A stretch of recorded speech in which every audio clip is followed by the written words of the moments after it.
कोल्हापुरी मावा कोण घे माझ्या भावा खाऊ नको कोल्हापुरी मावा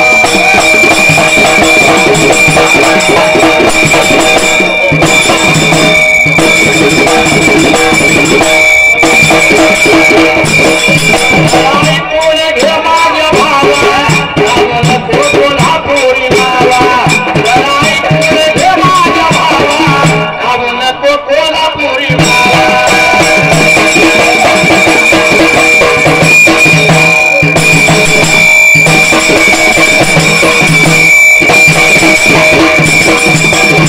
मला कोल्हापुरी वेगळं जगना वगैरे सोप हे मरण मी मला कोल्हापुरी वेगळं जगना वगैरे सोप हे मरण व्यायामाने देह घडवावा खाऊ नका कोल्हापुरी मावा कोण घे माझ्या भावा खाऊ नको कोल्हापुरी मावा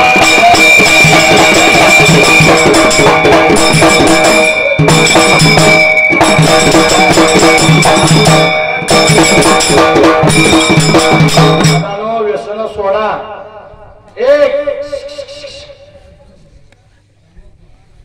इकडे बघा बसणाऱ्या माणसापाशी कोणी बसू नये मड्याला राखण बसल्यासारखं असतं बरोबर आहे ती जी सायकल नेली त्याला ठाव ते आपल्याला कवा ध्यान द्यायचं हा माणसाला मोबाईलचा छंद असू द्या पण मोबाईल म्हणजे फॉर ऍडजस्टमेंट तडजोडचं साधन आहे तडजोड म्हणून तिचा वापर केला का आता आम्ही पोलीस स्टेशनला ड्युटी करतोय 80% केसेस फक्त मोबाईलद्वारे येतात त्यानं त्याला फोन केला त्याने याला मेसेज टाकला बोंबा बोंब आयुष्याचं पाक राख रांगोळी झाली या मोबाईल मुळे जेवढा जीव तुम्ही मोबाईलला लावता त्यातला 10% जीव जर तुम्ही बाळूमामाला लावला उभ्या जिंदगीत कुठली गोष्ट कमी पडणार नाही तुम्हाला बॉन्ड वर लिहून देतो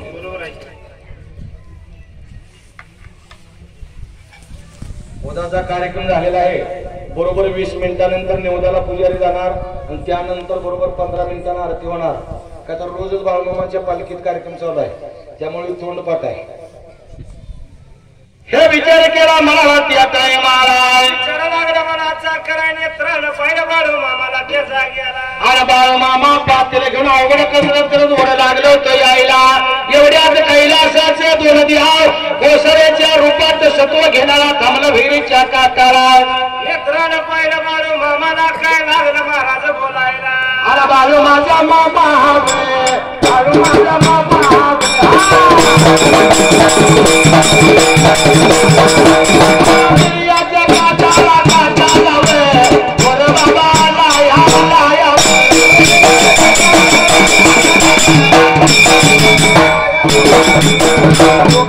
गोसावी गोसावी ना असं होती देवाला मारे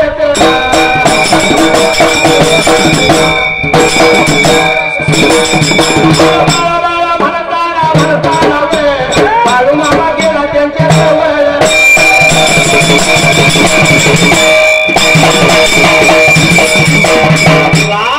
बाळूमामा विहिरीतनं वर आला पातेले घेऊन एवढ्या दोन देव त्या गोसाव्याच्या रूपात विहिरीच्या काठावर थांबलं होतं कशासाठी थांबलं होतं सत्व घ्यायला म्हणताना बाळूमामा वर आल्याबरोबर गोसावी काय म्हणतात बाळा इकडे म्हणताना बाळूमामा जवळ गेला काय लागलं बाळूमामाला गोसावी बोलायला गोसावी म्हणते पाणी नामचा जीव व्याकुळ झाला या आताच्या आता पाणी दिलं पाहिजे आम्हाला प्यायला घंट सोकला जय बाळा गेले बाळूमा देवाच्या जाग्याला मला सांगा बाळूमामानं पाणी नेमकं कुणाला द्यायला पाहिजे मेंढ्या राखणाऱ्या लोकांना कथा मागतोय त्या गोसाव्याला कुणाला दिलं पाहिजे बोला लवकर कुणाला गोसाव्याला आणि मेंढक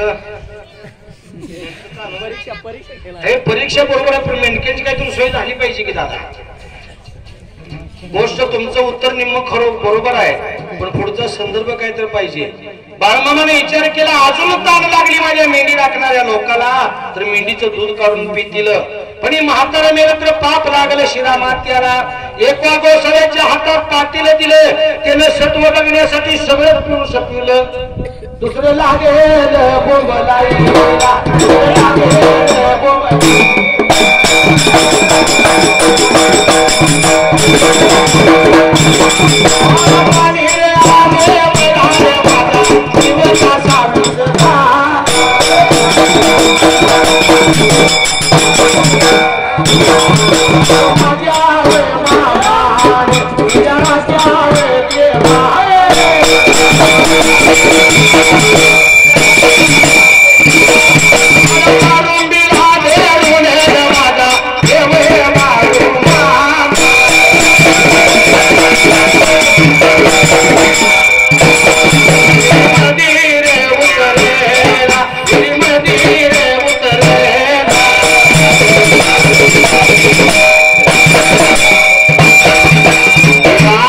दुसरा गोसावी बोंबलाय लागला. अरे म्हणला ह्याच्यापेक्षा मला जी आता ताण लागली होती. बरोबर आहे. हे बोल नका.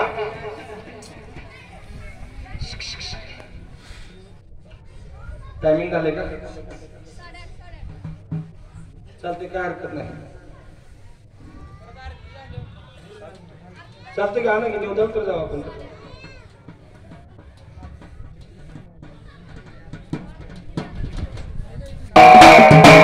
वाडी गावात तुझ्या दर्शन घडावे आणि हार बनवून तुझ्या घरात बनावे.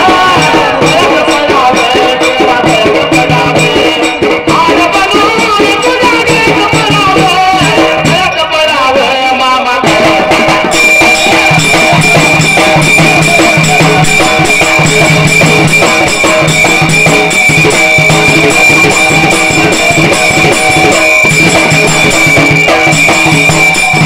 देवाच्या जवळ जाणं एवढं सोपं नव. देव एवढा सोपा नव दादानो. टाकीचं घाव सोसावं लागतं तेव्हा माणसाला देव पण येतं. तसं कलियुगामध्ये देवानं अनंत घाव सोसलं.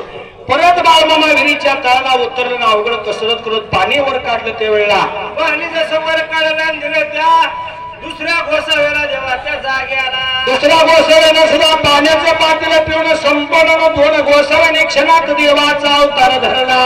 आणि माझ्या बाळमामाला काय लागले म्हणायला, अरे बाळमामा तो माणूस हवा, तो देव माणूस आहे. आम्ही तुझं सत्व घेण्यासाठी आलो, पण तुझा आमचा आत्मा जिंकला. म्हणून 2 देवानी बाळमामाच्या डोक्यावर हात ठेवला. आशीर्वाद लागला 2 गोसावी बाळमामाला द्यायला त्या जाग्याला. आजपासून तुझ्या मुखातून येणारी वाणी कधी खोटी नाही होणार. या त्रिगुणामध्ये तुझी सत्ता चालेल.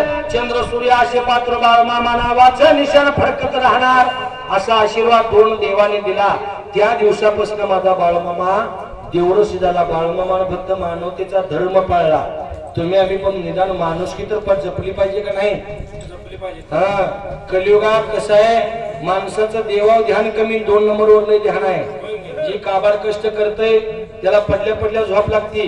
रानात असू द्या, घरात असू द्या. जी 2 नंबर करतय तिचं गणित अवघड आहे. 2 नंबर वाल्याची गंमत कशी, सकाळ उठल्या उठल्या 1 गोळी, जेवायच्या आधी 1 गोळी, जेवण झाल्या वाडीची गोळी, अर्धी हुकली, पळवा माळशी रसला उचकी दिली, आला. काय त्या 2 नंबरचा उपयोग? किती जर तुम्ही 2 नंबरला मिळलो तर जाताना तुम्ही कवडी सुद्धा घेऊन जाऊ शकणार. इतकी मोठी ताकद माझ्या भगवंताच्या नामस्मरणात आहे. म्हणून माय बाप हो, भगवंताचं नामस्मरण मनापासून करा. भक्ती थोडी करा, फक्त ती मनापासून करा. सोंगा ढोंगाची भक्ती कोणी करू, कोण तर बघते म्हणून आपण भक्ती करायचं हा विषय नाही. डोक्यात ही भूमिका काढून टाका. पूर्वी देव पावत होता, आता देव कावाय लागल्यात. का तर तुम्ही तसं आमीन भट तसा स्वामी अशी अवस्था आहे.